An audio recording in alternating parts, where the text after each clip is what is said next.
We are now here with Stony Brook University's Director of Russian Language, Anna Geisherik. Anna, thank you for joining us today. Hi, thank you for inviting me. So you teach Russian here at Stony Brook, and you're Ukrainian?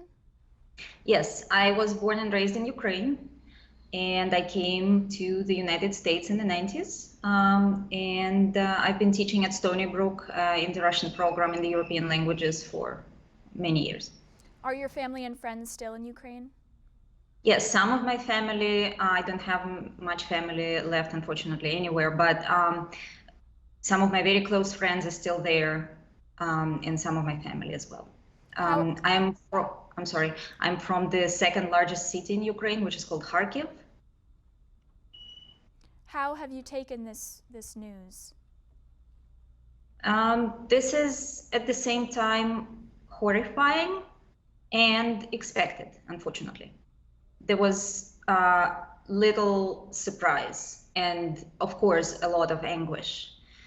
I found out when it was about 10:30 p.m. our time, 5:30 a.m. in Ukraine, when a very close dear friend of mine from Kharkiv wrote to me. Suddenly, I was preparing to go to sleep, and I suddenly see a message on my phone, and he wrote, "We woke up from explosions.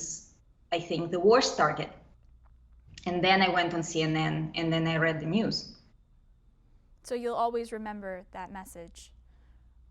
For sure. Your city, Kharkiv, was the most impacted and the first impacted in Ukraine. What does your city look like now? Well, it's very difficult to get information. There are a lot of fakes out there too, fake news. I can only see what my friends send me. And I saw explosions around the city at night, huge explosions from missiles. And my friends, they have to sleep in a subway platform turn bomb shelter because they don't have enough bomb shelters. How do you feel like we can perhaps support Ukraine and everyone involved from America? Well, I mean, of course it's important to voice our support for Ukraine and to name things as they are without being too polite, if I can say that, because there is a lot of politics around, and I understand that the governments are afraid of Russia and are afraid of Putin, maybe not militarily, although militarily as well, but just because, he's one of the biggest exporters of oil and gas and all those things that support the world's economy.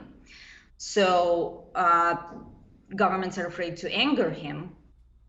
But honestly, the situation didn't start just yesterday. The situation started a long time ago, and a proxy war in Ukraine has been going on for 8 years. The Crimea, the Ukrainian peninsula, was annexed, occupied by Russia 8 years ago, and the world just let it happen. The sanctions were very mild, and now we have what we have now because of that. So I think we should protest, and I think we should tell our government how we feel about it.